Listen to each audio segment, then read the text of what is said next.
Geography, Chapter 4 Agriculture. When farmers start growing something in their land surface, from starting position, they need their seeds, they need water, they need the fertile land surface, they need fertilizer, and after this, all after sunlight and all everything, after taking that much time of growing that plant, and at last, when these plants are grown up, they have to sell their products in the market, and then afterwards while selling in under the mandi area, that moves towards any factory areas, and then the final product had been made, and after this that used to be sell in market. So we are going to discuss about this transformation from a plant to a finished product involves three types of economic activities. These are primary sector, secondary sector, tertiary sector. First, primary economic activities. Primary activities include all those connected with extraction and production of natural resources. So that all thing that we get naturally from the nature were known as primary activities. For example, fishing. We are directly catching fish from the ocean or river or ponds. So that is directly we are collecting from the nature. That is a type example of a primary activities. Much more examples are there as like agriculture, gathering or mining. These all are the examples of primary activities. Next, we have secondary economic activities. Secondary activities are concerned with the processing of these resources. So, what in secondary activities they are doing? They are collecting the raw materials from the primary activities and they are changing it. They are just doing manufacturing it and making it new products of greater value.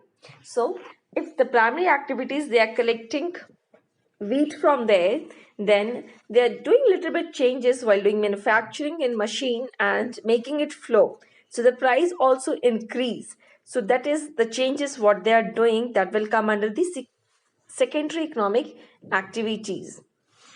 Under this we can say more as like manufacturing of steel, baking of bread, and weaving of clothes. So what cloth you are wearing today, that all came from the secondary activities. First they collected raw material from the primary activities, then they did the manufacturing in secondary activities.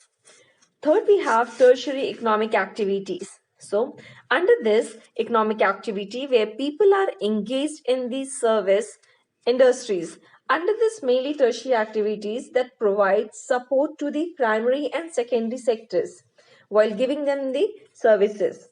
For example, lawyers, doctors, waitress, firefighters, mechanics, or more we can say as like teachers or banking sectors, insurance. So these all are the example of tertiary sectors. Next, we are going to discuss about the different kind of cultivation, or these all words having different symbols. As like the first one we have agriculture. So this agriculture is the science and art of cultivation on the soil, raising crops and rearing livestock. It is also called farming. Next, we have sericulture. Sericulture, in a simple word, it's known as rearing of silkworms to extract silk. Third, we have pisciculture. Pisciculture, where the breeding of fish in specifically constructed tanks and ponds.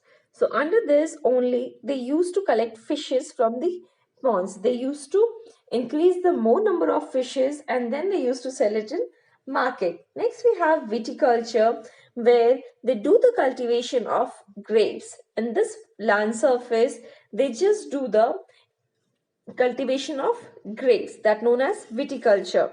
Next we have horticulture, that is mainly used for growing vegetables, flowers and fruits for commercial sales, commercial use. So for the commercial purpose they just grow vegetables, flowers and fruits. that were known as horticulture.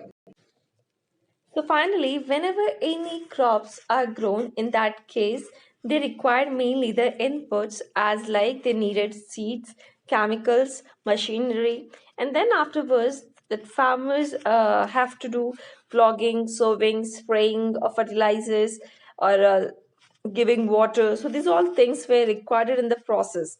And at last, the outputs that crops are grown, the crops are ready. So like this the system works. What are the mainly human inputs required in that they required the storage, they required labor, machinery, chemicals, these all things. When we are talking about the physical inputs, they need sunlight, they need temperature, they need the fertile land surface, they need the slope, they need the soil, fertility of soil, and the need rainfall. So these are the main in things what any crop needed before growing or while growing. Types of farming. Mainly we can categorize the two different types of farming. One is subsistence farming, another we have commercial farming. Subsistence farming. Subsistence farming is practiced to meet the needs of the farmer's family. Mainly under the subsistence farming, where the farmers grow foods, grow crops only just to feed their family members. Their motto is not for the selling purpose. They just grow for their family members. They just eat, and then afterwards that crops is almost finished. They don't have extra crops that they can sell to others. It is also well known as the traditionally or low levels of technology they used and household labors. Only family members are involved under this agriculture. The another higher labor are not working in this land surface. Mainly under this, low levels of technology are used. They just use as like ox for doing cultivation and the normal things that is available at their home they use for doing cultivation. Mainly we can categorize the subsistence farming into two different types. One we have intensive subsistence, another we have primitive subsistence. Intensive subsistence, the farmer cultivates a small plot of land using simple tools and more labor. So, under this, that all family members are involved under a small land surface, small plot of land surface where they all are involved for growing in crops in their land surface. Mainly, they grow the important crops as like rice, wheat, maize, pulses, and oil seeds. More than one crop is grown annually on the same plot as the climate is favorable and the soil is fertile. Mainly these type of agriculture you can see in our country mainly. Other than that, our country you can see in Southeast and East Asia. Next, we are going to discuss about the primitive subsistence agriculture. This can be categorized in two different types. One we have shifting cultivation, another we have nomadic herding. Shifting cultivation is practiced in the thickly forest areas. These are the areas of heavy rainfall and quick regeneration of vegetation. Under this land surface, farmers first burn a land surface and just make that land surface empty. They just clear it and then they do cultivation.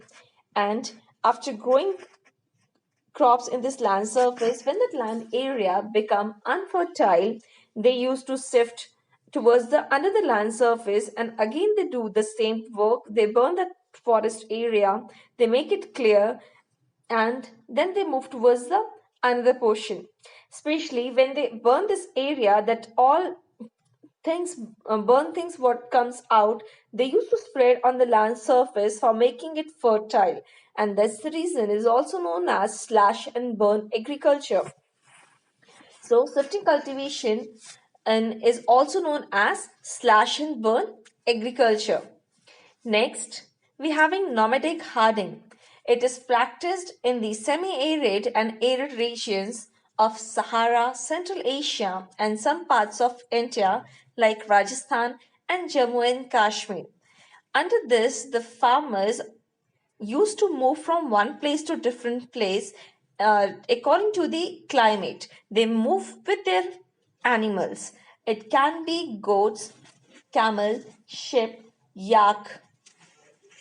So they move from one place to different place with their animals that known as nomadic herding. From these animals, they collect milk, meat, wool, hides, and other products. Thank you.